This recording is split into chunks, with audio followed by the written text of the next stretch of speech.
Hi friends, today we see types of structures. In last lecture, we see types of building. According to purpose, we have different types of building according to National Code of Building. Today we see types of structures. There are two basic types of structure. First one is load bearing structure and second one is frame structures.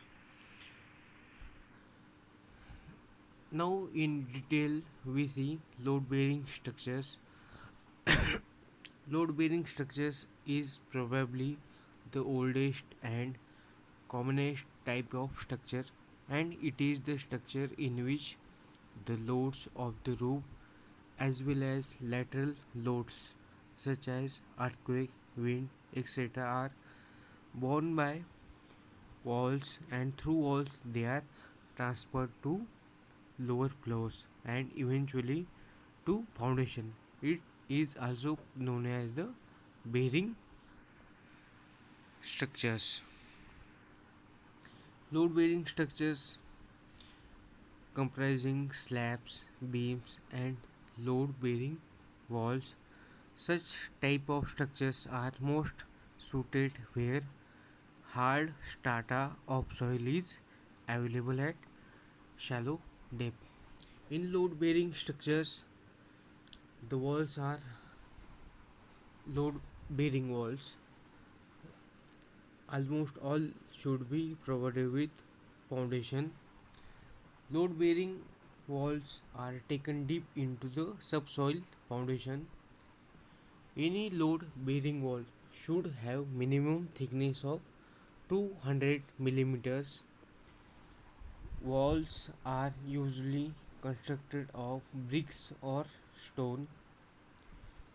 In a multi-storied building, for every wall in the floor above there must be corresponding wall in continuation in the floor below to support it.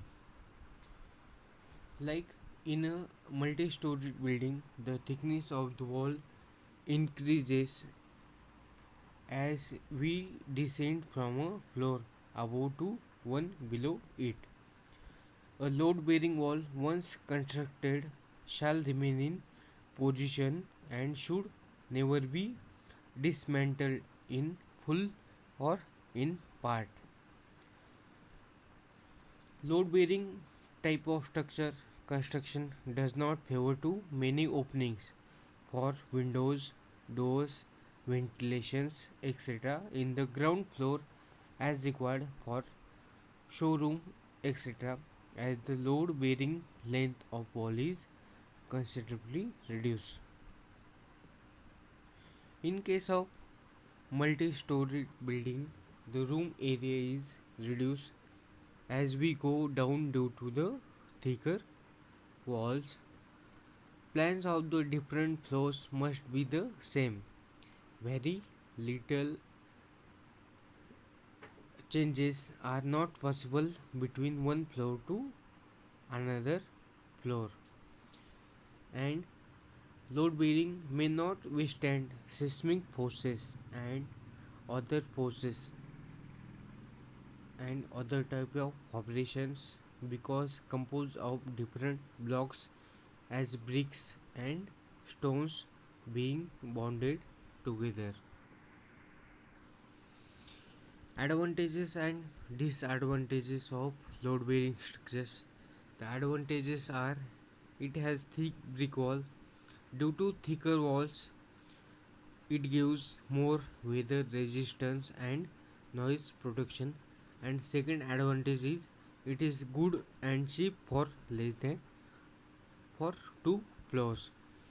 In disadvantages, it loses carpet area due to more thickness of walls.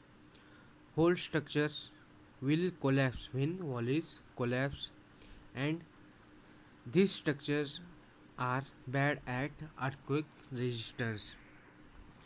Now frame structures. A frame structure is a structure having the combination of structural components that are beams, columns, and slab connected together to resist the gravity and different lateral loads.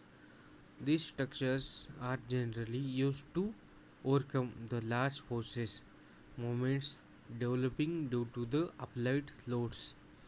It is also known as beam column structure. Advantages and disadvantages of frame structure. It is flexible and they have good resistance to earthquake. The cost reduction due to thinner walls. The speed of construction is increased in frame structure. In frame structure, we can add more floors. And last advantage is carpet area is almost same due to thinner walls. And disadvantage, the disadvantage lies in between different types of frame structures such as concrete, steel and wood. Frame structure, none of the walls are load bearing. They serve the same purpose as partition or skin walls. None of the walls are provided with any type of foundation. Walls do not go below the plinth beam in frame structure. Only columns are taken deep into subsoil and provided with foundation footing. Exterior wall subjected to weathering action and generally up to 30 millimeter thick. All other wall can be 100 millimeter thick or even thinner. Column supporting beam supporting slab are all of reinforced concrete construction. There is no such necessity as none of the walls are load bearing. Every floor may have wall independent of the one below it. These walls do not have taken any kind of load and need not be thicker. They may not even continue in the floor below. The wall of frame structure can be displaced at will as they are lighter and non-load bearing. The space between column can remain as open space as the case with multi-story residential flats where the ground floor is left with no walls for easy parking of vehicles. Thicker of thickness of wall remains uniform. Therefore, the carpet area in any floor remains the same, and plans of different floors are independent of each floor. The ground floor may have a commercial complex, first floor an office or a bank, and second floor onwards of residential complexes of different types of plans and function within the same building.